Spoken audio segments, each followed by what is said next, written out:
Round 5 of the Americana2 and Gravel Trap Legends welcomes you to our northernmost race of the series to Mosport, Canada, and the penultimate round. Only 2 drivers have played their wildcards, Mark in the green Ligier and Scar in the black, who are standing in for Mercedes driver Max Power, who was away injured after a blow-karting misadventure. More details on that injury as we learn more. But for Max, Scar is a fantastic reserve driver, a very experienced and talented multi-class racer. In row 2, we have 2 of the most competitive drivers in GTL, Audi driver Rusty and Porsche driver Jeremy leading the GT3 field and top of the leaderboard. Both drivers going into this round tied for first place. Row 3, Cuckoo for BMW and Darren for Corvette. Cuckoo is the last of our leaders, still with his wildcard to play. He is obviously planning to drive LMP2 at the finale at Sebring, along with possibly up to 17 other drivers. TB9 is starting in row 8 next to Pixel. TB9 is 4th on the leaderboard and only a single point behind Cuckoo. With most eyes on Rusty and Jeremy, TB9 has been quietly collecting points and staying out of trouble. The real BS is only 2 points behind him, but he got a much better qualifying here at Mosport and will be starting up in row 4, and we can bet that TB9 will not take his eyes off the blue Audi. RBS and Smithy both climbing up into the top 10 last week at Road Atlanta, and both of course racing LMP2 next week at Sebring. But first, lots of battles to settle here at Mosport. The lights go green and Scar leads the field off for 75 minutes around the 4km circuit. The LMP2 is expecting to lap the GT3s twice in that time. Multi-class racing providing many opportunities for excitement and disaster. Mark in second had a rough time at Road Atlanta last week and is laser focused on avoiding all excitement and disaster and just bringing home a car intact. All cars will need to stop for refuelling, some cars needing as little as 15 litres, some as much as 40, while the LMP2 cars will need to stop for a full refuel of their 75 litre tank to make the finish. Some drivers will choose to take fresh tyres, while others will try and save time by pushing one set of rubbers the full distance.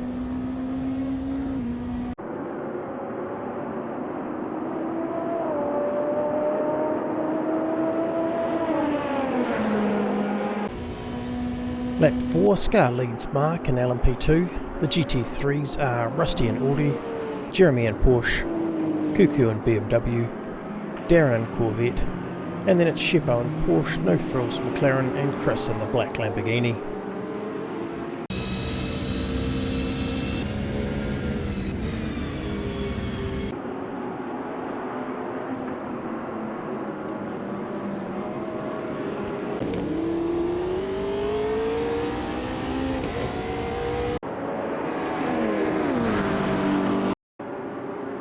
Lap 6, and there is a fierce battle in the mid-pack. Eski, Michael Ney, Kiz, Smithy, Truey and Barron 3 wide through the Quebec sweeper. Truey and Smithy contact and both end up in the Armco. Distracted by the smoke, Barron joins them, all 3 cars heavily damaged, and the safety car is deployed. Last week at Road Atlanta there were 5 safety car events, but this will be the only yellow flag at Canada. The leaders will stay out, while Cuckoo and most behind 4th place will pit for early fuel.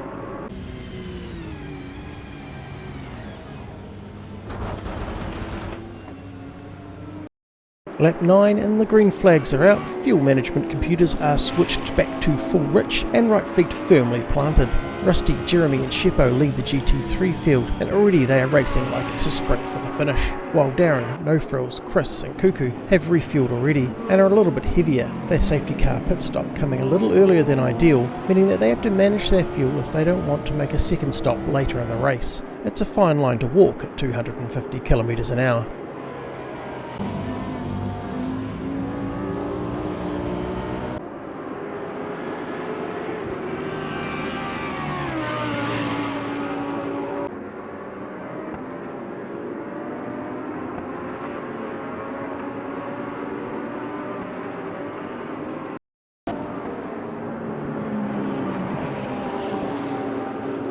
Further down the grid, Simon and Kiz are having a fantastic battle for 13th. Kiz has been on the attack for several laps, seemingly unable to unsettle Simon. When out of nowhere, Michael Ney sees a gap, muscles his black BMW between them, and I don't think Kiz has even seen it coming yet.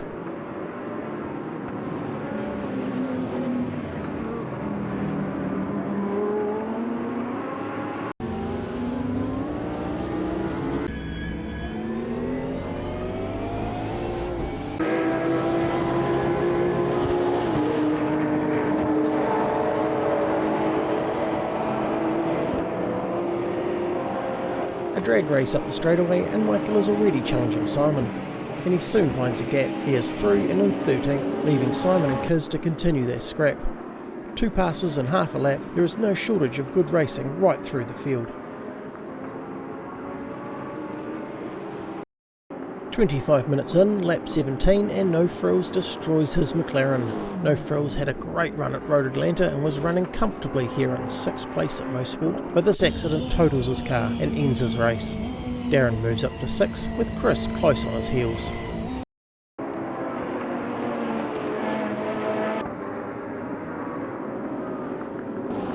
"38 minutes in, lap 28, and Scar pits his LMP2 for full fuel. One stop should see him to the checkered flag. Scar has well over a minute gap to the GT3, so his pit stop is unhurried. He can comfortably keep the race lead. Mark pits 13 seconds behind him and also takes full fuel. Both LMP2s have been lapping without incident. They have maximum points in the bag as long as they can keep out of trouble. Mark clearly electing to take the safe option of second place points rather than battle Scar for the single extra point for the lead. This tactic is going to serve him well shortly. 50 minutes gone, less than 20 minutes to go. It's lap 37 and Rusty and Jeremy both pit from 1st and 2nd place, while Sheppo blasts past them to take the GT3 lead. Sheppo played his wildcard last week and it brought him into week 5 in 5th place overall. He is currently running a healthy 8 places ahead of TB9, and if the race were to finish now, he would take 3rd place overall.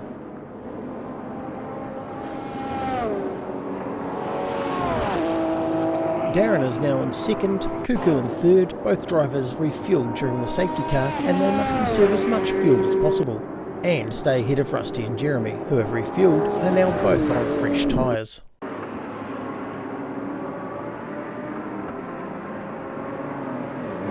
Racing is a fickle mistress. Sheppo makes an unforced error and very nearly damages his car against the wall. He gets it back on track, but his lead vanishes. This is a nasty blow to his battle with TB9, which seconds earlier had looked so good. Darren takes the lead and Cuckoo moves up to 2nd place.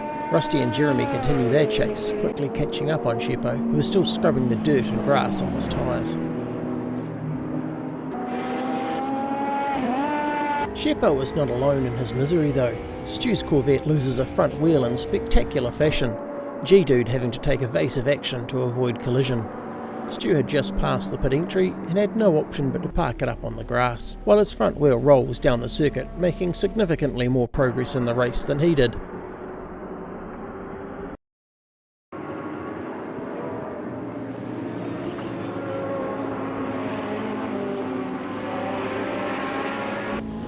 Over an hour into the race, lap 49, Scar has 30 seconds over Mark and a full lap on the GT3s when he touches the grass and smashes the Leisure into a wall. It's a heavy impact and a 2-kilometre limp back to the pits. He is very lucky that the car is still drivable at all. He makes it to pit lane just as Mark passes him, taking 1st place overall with only 15 minutes left on the clock.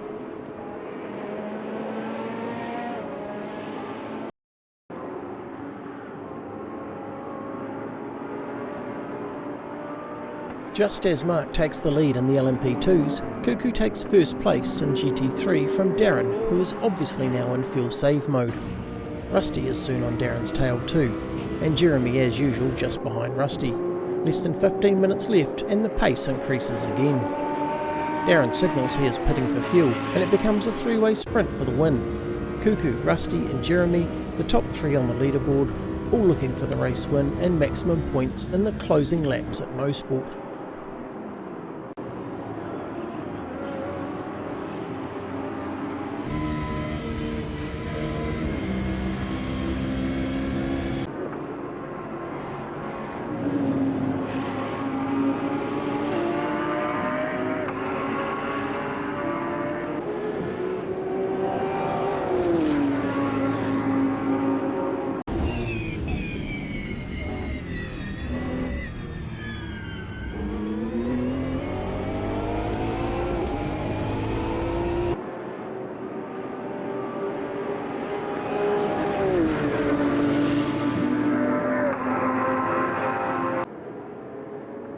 Scar's pit crew do an amazing job. They put the Leisure back together in record time and Scar is back out on track ahead of the GT3s. He isn't going to catch Mark now, but 39 points is a lot more than he thought he was going to get 10 minutes ago. He just has to keep the wounded race car on the circuit for 10 more minutes and he will have done Max Power a great job.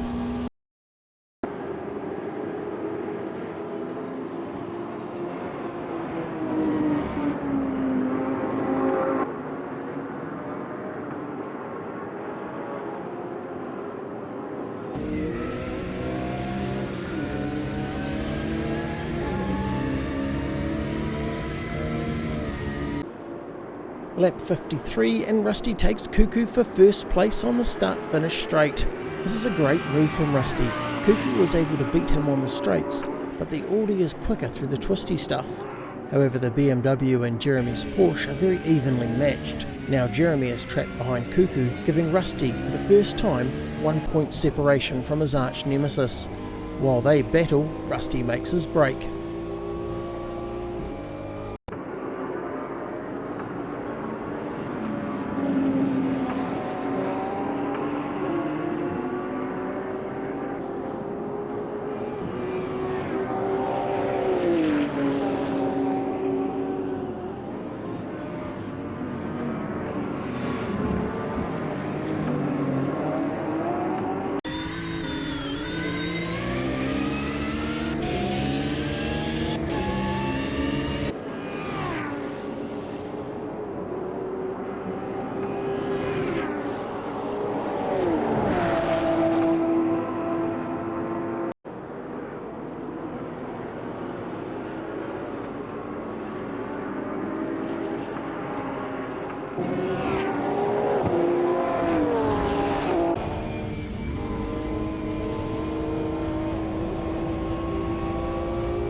Last lap and Gunner dives for the pits, giving Darren 7th place.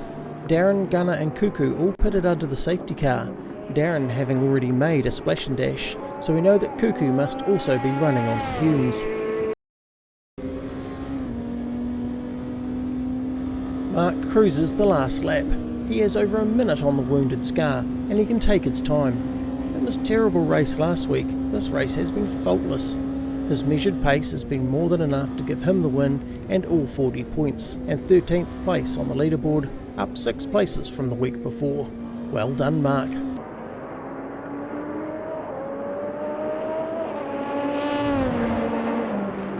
Scar is second overall, 39 points for Max Power and Mercedes, and some great racing.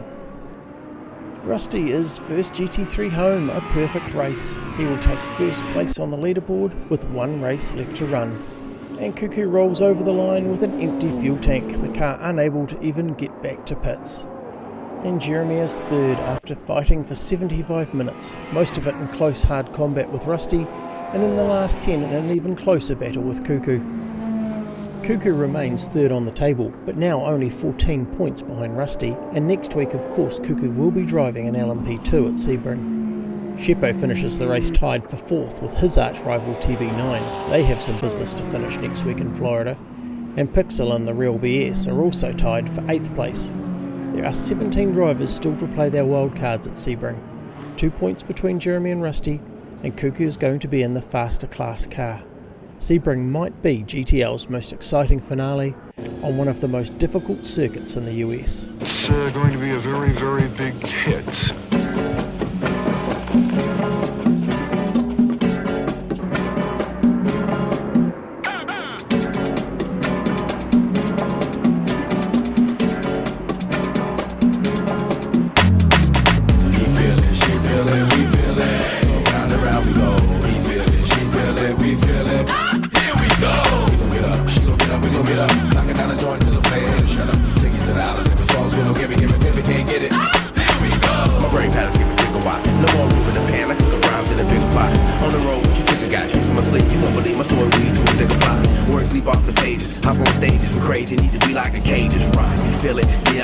Vanilla, coming at you like a pack of gorillas. Smoke panic on 8, understand from afar, naturally until the Lone Star State relate. Indicator is still illegal, man greater. This is where you belong strong, you gon' be great. Front clap with a scream and a shout, cast down doubt. Fast like a gun blast, drown out. The sounds and leap leaps about, flush out clowns, creeps and hounds, foxes and wolves and sheep gowns. He feel it, she feel it, we feel it. So round and round we go. He feel it, she feel it, we feel it.